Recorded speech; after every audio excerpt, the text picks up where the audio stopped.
तो दोस्तों, इस चैनल को लाइक और सब्सक्राइब करना ना भूलें।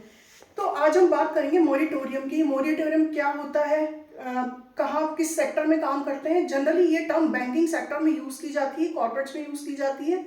मान लीजिए अगर आप कोई होम लोन लेते हैं, एजुकेशन लोन लेते हैं या कोई प्रोजेक्ट फाइनेंस कराते हैं, तब आपको ये टर्म सुनने में आएगी। अब ये होता क्या है, इसका एग्जाम्पल, बेस्ट एग्जाम्पल मैं आपको बताती हूँ। आप इसे बिल्कुल आसान भाषा में समझिए कि कोई भी अगर हम एजुकेशन लोन लेते हैं, मान लीजिए हमने कोई भी एजुकेशन लोन 4 इयर्स के लिया और हमारी डिग्री वो 4 साल बाद कंप्लीट हो जाएगी। तो दोस्तों, ये जो 4 साल का गैप है, आपको लोन लेते ही उसकी ईएमआई नहीं भरनी है। ये एक हॉलीडे पीरियड होता है। आपको जब आप एजुकेशन की लोन लेंगे, आपकी डिग्री अगर मान लीजिए 4 साल बाद कंप्लीट होती है, तो उसका लोन आपको 4 साल बाद पे करना पड़ेगा। और इसमें ग्रेस पीरियड 6 महीने का भी होता है, जो आपकी डिग्री कंप्लीट होने के बाद, जॉब लगने के बाद आपको देना होगा।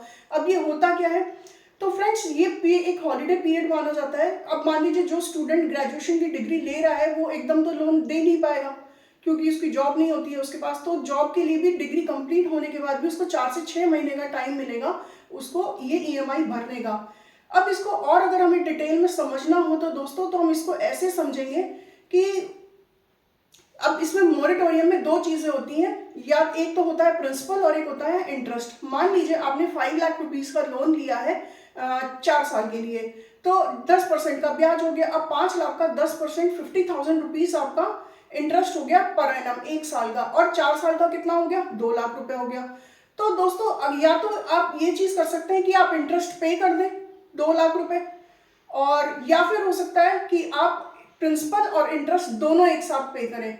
तो इस पीरियड को, जो हमें कूलिंग हॉलीडे पीरियड मिलता है, इसी को ही हम मॉरेटोरियम पीरियड कहते हैं। Thank you friends.